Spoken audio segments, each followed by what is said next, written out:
দীর্ঘ ৬ মাস পর বাবার বাড়িতে যাচ্ছি এবং গিয়েও কেন হ্যাপি হতে পারলাম না সেটা আপনাদেরকে জানাবো। হ্যালো এভরিওয়ান, আসসালামু আলাইকুম। আপনারা সবাই কেমন আছেন? আমরাও আলহামদুলিল্লাহ সবাই ভালো আছি। এই তো আমরা সবাই রেডি হয়ে গেলাম স্টেশনের উদ্দেশ্যে। বাচ্চারা তো সবাই অনেক হ্যাপি, যেহেতু পরীক্ষা শেষে নানার বাড়িতে যাচ্ছে। ওরা তো অনেক এক্সাইটেড। এবং আমরা আমাদের টিকিটটা অনলাইনে নেওয়া হলো এবং অনলাইনে আমরা দিনের বেলা কোনো টিকিটে পাচ্ছিলাম না, যেহেতু এখন একটা ভ্যাকেশনের মান্থ, ডিসেম্বর মাস, সবার স্কুল শেষ, পরীক্ষা শেষ, সবাই এখন ট্রেনের মাধ্যমে অনেক জ্যাম। সো আমরা রাতের টিকিটটা পেলাম। রাতে 2টা বাজে আমাদের ট্রেন আসবে। আমরা অপেক্ষা করছিলাম। এখানে অনেক শীত, অনেক কুয়াশা। স্টেশনে একটা জিনিস ভালো ছিল যে এখানে কোনো জ্যাম নাই, অনেক শান্তি ছিল। এবং এই তো অনেক শীত, কফি না খেলে কি আর হয়।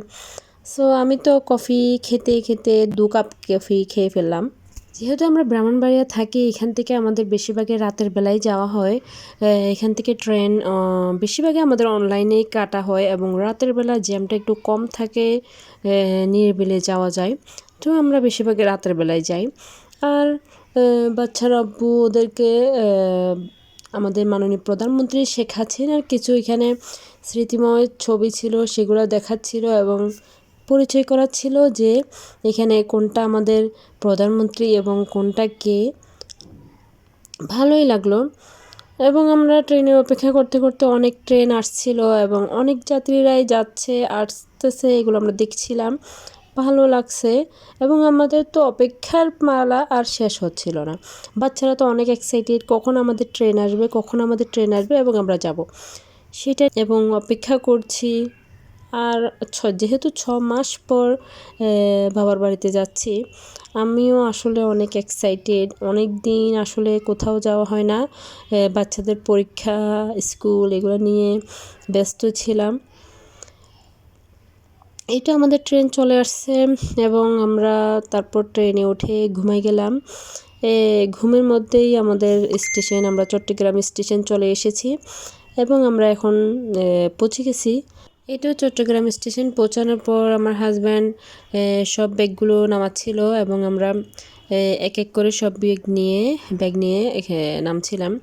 এবং আমরা এখানে চট্টগ্রাম আসার পর যে এমন একটা ঘটনা ঘটবে আসলে আমি জানতেই পারিনি, এবং জানার বাইরে ছিল। এখানে কিছুদিন থাকবো আশায় এসেছি, বাট মনটা এখন অনেক খারাপ যে একটা ঘটনা ঘটে গেল। ট্রেনের মধ্যে আমরা যখন স্টেশনের কাছাকাছি আসলাম, তখন হঠাৎ আমার হাজব্যান্ড জানতে পারলো যে ওর ফোনটা ট্রেনের মধ্যে পড়ে গেছে। সো সে আবারও ট্রেনের মধ্যে ফেরত গেল এবং এক সম্মানিত যাত্রী আমাদের ফোনটা পেল এবং তিনি ফেরত দিলেন। আমরা তো আলহামদুলিল্লাহ ফোনটা ফেরত পেলাম, বাট ফোনটা যে আবারও চলে যাবে সেটা বুঝতেই পারলাম না। এখানে 2-3 দিন থাকার পর আমার হাজব্যান্ড যখন ব্রাহ্মণবাড়িয়ার উদ্দেশ্যে আবারও ফেরত যাচ্ছিল, তখন চলতি ট্রেন থেকেই চট্টগ্রাম স্টেশন থেকে জানালা দিয়ে একজন আমার হাজব্যান্ডের ফোনটা আবারও হাত থেকে কেড়ে নিয়ে গেল এবং এই তো আর ফোনটা পাওয়া হলো না, ফোনটা চলে গেল। সো সবাই ট্রাভেলের সময় ফোন বা যে কোনো জরুরি জিনিসপত্র আসলে সেফ রাখা উচিত এবং ফোনটা তো আসলে অনেক সতর্কভাবে রাখা উচিত। সো আজ এই পর্যন্তই। দোয়া করবেন। আল্লাহ হাফেজ।